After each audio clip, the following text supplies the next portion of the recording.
कुर्बानी नहीं देता। ये कॉलेज की फीसें भरने वाला एक बाप है, ये कोचिंग की फीसें भरने वाला एक बाप है, ये स्कूल की फीसें भरने वाला एक बाप है, ये यूनिवर्सिटी की फीसें भरने वाला एक बाप है। अरे मास्टर बनाने वाला एक बाप है, प्रोफेसर बनाने वाला एक बाप है, इंजीनियर बनाने वाला एक बाप है, डॉक्टर बनाने वाला एक बाप है, हाफिज बनाने वाला एक बाप है, आलिम बनाने वाला एक बाप है, मुफ्ती बनाने वाला एक बाप है, कारी बनाने वाला एक बाप है। बाप कौन सी कुर्बानी नहीं देता अपनी औलाद के लिए। आज वही बाप बूढ़ा हो जाए, जिस्म की हड्डियां जवाब दे जाएं, उसके बिस्तर को घर से बाहर कर दिया जाता है। याद रखना प्यारे मुसलमानों, अगर तुम चाहते हो कि तुम्हारी जिंदगी बुढ़ापे में चैन से गुजर जाए तो अपने बूढ़े माँ बाप को आराम पहुंचाओ। वो हाथ उठा कर दुआ कर देंगे। नबी फरमाते हैं माँ बाप की दुआ औलाद के हक में ऐसे कबूल होती है जैसे नबियों की दुआ उम्मत के हक में कबूल होती है। अगर माँ बाप जिंदा हैं तो उनकी कदर कर लो, अगर माँ बाप हयात हैं तो उनकी खिदमत कर लो। जिस दिन इनके साए सर से उठ गए ना, उस दिन चिराग लेके भी ढूंढोगे तो माँ बाप जैसा प्यार करने वाली शख्सियत नहीं मिलेगी, माँ बाप जैसी मोहब्बत करने वाली शख्सियत नहीं मिलेगी। हमारे बुजुर्गों ने फरमाया बाप आंगन में लगे हुए पेड़ की तरह है। पेड़ देखते हो ना, दरख्त, आप धूप पड़े, गर्मी पड़े, शिद्दत की, आप पेड़ के नीचे कुर्सी डाल के बैठ जाओ, आराम मिल जाएगा। पेड़ के नीचे चारपाई बिछा के बैठ जाओ, सुकून मिल जाएगा।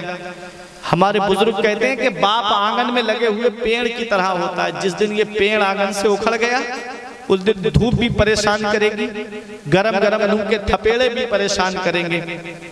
ऐसे माँ बाप के साए की ना कदरी ना कर, धूप काटेगी बहुत जब ये शजर गिर जाएगा। जिस दिन ये पेड़ आंगन से उखड़ गया उस दिन धूप भी परेशान करेगी, गरम गरम लू के थपेड़े भी परेशान करेंगे। अगर बाप जिंदा है तो कदर कर लो।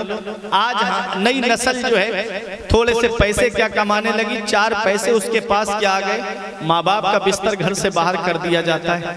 खुद के कमरों में एसी चल रहा है, कूलर चल रहा है। माँ बाप है कि तो झोपड़ी में और टीनों में रह के हाथ वाले पंखे से हवा करके अपनी जिंदगी गुजार रहे हैं। क्या इसी दिन के लिए बाप औलाद को जवान करता है? क्या इसी लिए माँ बाप अपनी औलाद को जवान करते हैं? हम कयामत में कौन सा मुंह लेके जाएंगे अपने नबी के सामने? हम कौन सा चेहरा लेके जाएंगे अपने आका के सामने? कयामत में मेरे नबी ने हमसे पूछ लिया, बुढ़ापे में माँ बाप की दौलत मिली थी, बताओ क्या सुलूक करके आए हो? क्या कहोगे उनका बिस्तर घर से बाहर करके आए हैं? क्या कहोगे उन्हें तीनों झोपड़ियों में रहने के लिए मजबूर करके आए हैं? माँ बाप अल्लाह की इतनी बड़ी नेमत है। मौलाना रूम फरमाते हैं पहली मोहब्बत है माँ बाप की जो दुनिया में बदला मांगती है।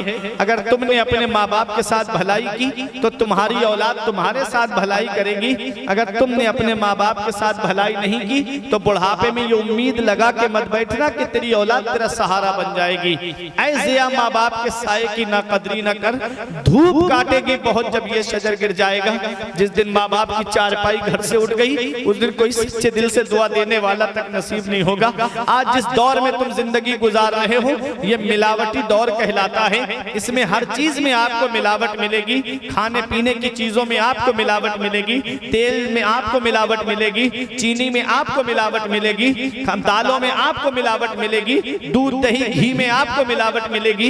इस मिलावटी दौर में अगर बगैर मिलावट के कोई चीज है तो वो माँ बाप की मोहब्बत है जिसमें कोई मिलावट नहीं होती है। जो अपनी औलाद को दुआ देते हैं तो सच्चे दिल से दुआ देते हैं, जो अपनी औलाद से प्यार करते हैं तो सच्चे दिल से प्यार करते हैं। आज औलाद कहती है मेरे बाप ने मेरे लिए किया क्या है। कभी तुमको ये लगे कि औलाद कहे कि मेरे बाप ने मेरे लिए क्या किया है तो उसको लेके चले जाया करो पंचकूला बस स्टैंड की तरफ। ये रात में 2-2 बजे 3-3 बजे ये बसें चलाने वाला एक बाप ही तो है, ये रिक्शा चलाने वाला एक बाप ही तो है, ये बैंक चलाने वाला एक बाप ही तो है, ये ट्रक चलाने वाला एक बाप ही तो है। अरे ऐसी शिद्दत की बारिश में जब मुझे स्टेशन से यहाँ लेकर के आ रहे थे मैंने देखा कोई फलों का ठेला लगाए हुए है, बारिश में खड़ा है फलों का ठेला लगाए हुए कि 4 पैसे जमा हो जाए मेरे बेटों के खर्चे में काम आएंगे, मेरी औलाद की पढ़ाई में काम आएंगे। अरे ये फलों का ठेला लगाने वाला एक बाप है, ये फलों का ठेला लगा करके फल बेचने वाला एक बाप है,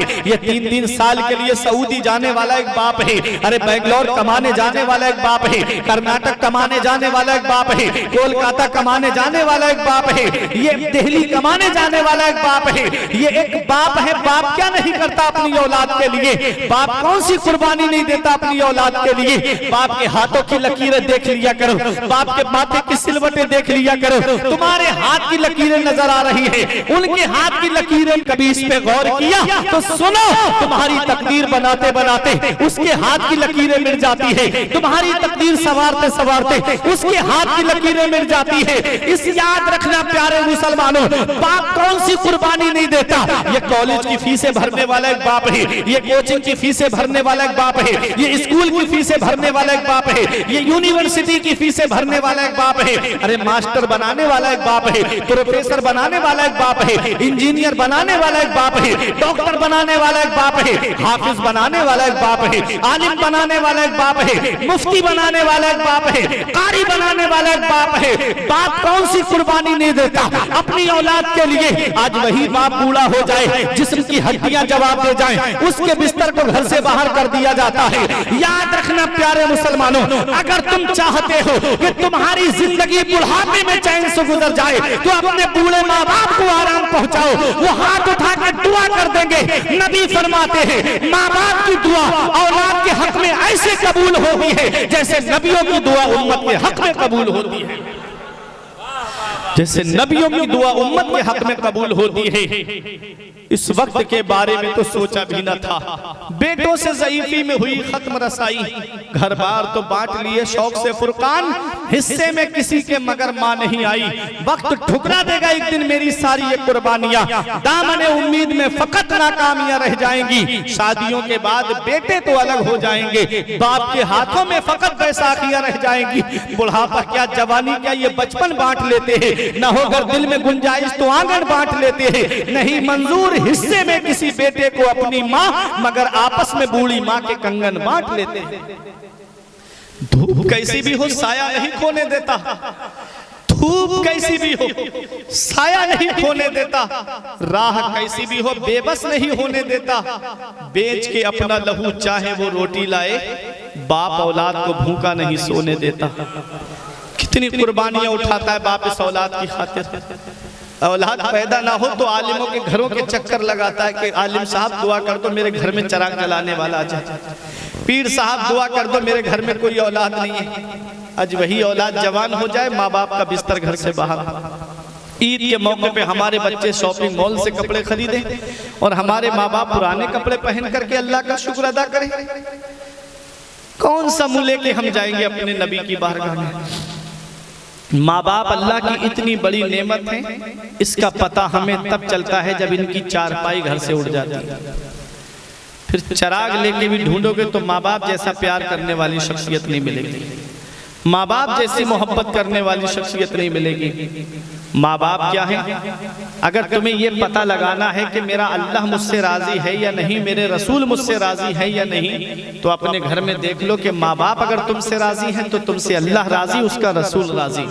और अगर माँ बाप नाराज हैं तो ना अल्लाह राजी है ना उसका रसूल राजी है। माँ बाप को सताने वाले की अल्लाह ना नमाजें कबूल करता है ना उसके रोजे कबूल करता है। एक हदीस पाक मैंने पढ़ी, मेरे आका इरशाद फरमाते हैं ला यदखुलुल जन्नता आक वला मन्नान वला कम्मार वला मुदमिनो खमरिन। नबी फरमाते हैं 4 लोग ऐसे हैं जो जन्नत में दाखिल नहीं होंगे। यहाँ जन्नत में दाखिल ना होने का मतलब है दुखूले अव्वल, जैसे नेकोकार परहेजगार सीधे जन्नत में जाएंगे।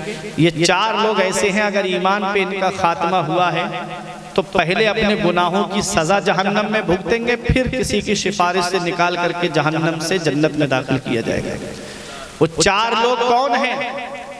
नबी के जिक्र की महफिल में आने वालों, दिल पे हाथ रख के सोचना कहीं हम तो उन 4 में नहीं आ रहे। नबी ने फरमाया ला यदखुलुल जन्नता आक, जो माँ बाप को सताता है वो जन्नत में दाखिल नहीं होगा। जो माँ बाप पे जुल्म करता है वो जन्नत में दाखिल नहीं होगा। जो माँ बाप की नाफरमानी करता है वो जन्नत में दाखिल नहीं होगा। आगे नबी फरमाते हैं वला मन्नान, और एहसान करके एहसान जताने वाला जन्नत में दाखिल नहीं होगा। वला कम्मार, और जुआ खेलने वाला जन्नत में दाखिल नहीं होगा।